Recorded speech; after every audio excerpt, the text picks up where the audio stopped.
بارے میں لکھ دیا انہوں نے، اور لکھنے کے بعد اسی ہندوستان کی سرزمین پر انہوں نے 8 ایسے مشہور اور معروف پنڈتوں کے سامنے اس رسالے کو رکھا۔ رسالے کو رکھنے کے بعد پنڈتوں سے کہا کہ دیکھیے، پڑھیے اس رسالے کے اندر کیا لکھا۔ تمام پنڈتوں نے کہا کہ محمد رسول اللہ صلی اللہ علیہ وسلم کے بارے کے اندر لکھا ہے کہ محمد رسول اللہ کیسے آئیں گے، کہاں آئیں گے، مکہ کے اندر آئیں گے اور کس طریقے سے دین پھیلائیں گے۔ اس کتاب کے اندر یہ لکھا ہے ایشور پرماتما کا وہ آخری سندیشتا ہوگا، آخری نبی ہوگا، اور ایشور پرماتما کی وہ بھکتی کرے گا۔ کہاں لکھا ہے؟ انتم سندیشتا کے اندر۔ دوسرے نمبر پر لکھا کہ وہ پیدا کہاں ہوں گے؟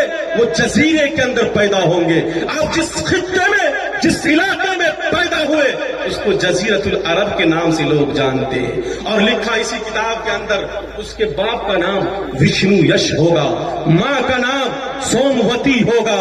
نوجوانوں، وشنو یش کا جب آپ ترجمہ دیکھیں گے، اس کے معنی آتے ہیں، وشنو کے معنی بھگوان کے آتے ہیں، اور بھگت کے معنی غلام بندے کے آتے ہیں، عبداللہ کے معنی آتے ہیں وشنو یش، اور اس کے ماں کا نام سوموتی ہوگا۔ سوموتی شانتی والی، امن والی، سکون والی۔ اور محمد رسول اللہ صلی اللہ علیہ وسلم کے والدہ محترمہ کا کیا نام تھا؟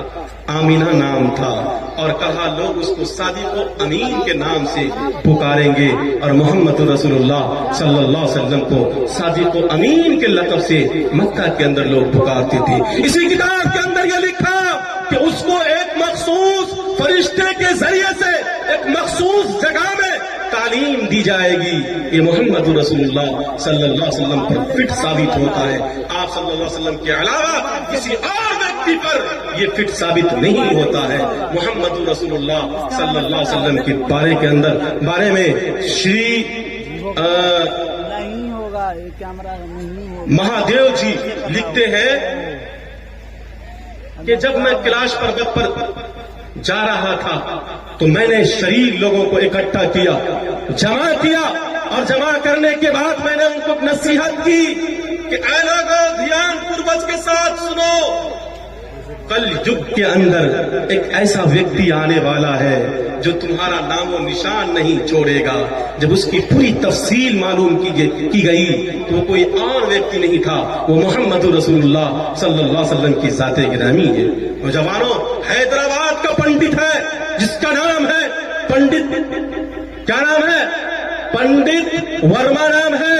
وہ جب چلتا ہے ایک ہاتھ میں کیا ہے؟ ترشول ہے، دوسرے ہاتھ میں لوٹا ہے، ماتھے پر چندن کا ٹیکا لگا ہوا ہے، نہ کوئی داڑھی ہے، نہ سر پر ٹوپی ہے، نہ کوئی جبہ ہے۔ جب وہ راستہ چلتا ہے تو کیا رام رام بولتا ہے، لیکن جب وہ زبان کو کھولتا ہے تو مصطفیٰ مصطفیٰ بولتا ہے۔ محمد رسول اللہ کی تعریف ایک پنڈت جی نے بھی کی، اور منتر کے اندر لکھا اندرم مترم روربم گردوانم اگیان ہت کرت محمد نکاشم ہدایم تدوری انت آتما شانتی، انت آتما شانتی، انت آتما شانتی پر بھوتے مپاستے۔ لکھا کہ پنڈت جی نے یہ کہا کہ اے بھورا کے نوجوانوں، اگر تم کامیاب انسان بننا چاہتے ہو، اگر تم اچھے منش بننا چاہتے ہو تو دھیان پوروک کے ساتھ سنو، محمد رسول اللہ کے دھیان کو اپنے آتما کے اندر تم سمان دو، تم یہاں بھی کامیاب ہو جاؤ گے اور پران نکلنے کے بعد وہاں بھی کامیاب ہو جاؤ گے۔ ہم نے کہا پنڈت جی، ہم نے محمد رسول اللہ صلی اللہ علیہ وسلم کی لاوی شریعت کو اپنا لیا، اب کیا کرنا پڑے گا؟ تو پنڈت جی کہتے ہیں یہ جو اسٹیج پر لوگ بیٹھے ہوئے ہیں، یہ علماء جو بیٹھے ہوئے ہیں، جنہوں نے شاستروں کو پڑھا، جنہوں نے قرآن کو پڑھا، جنہوں نے حدیث کو پڑھا، تم اس کی صحبت کو اختیار کر لو۔ ہم نے کہا پنڈت جی، ہم نے ان علماء سے محبت کر لی،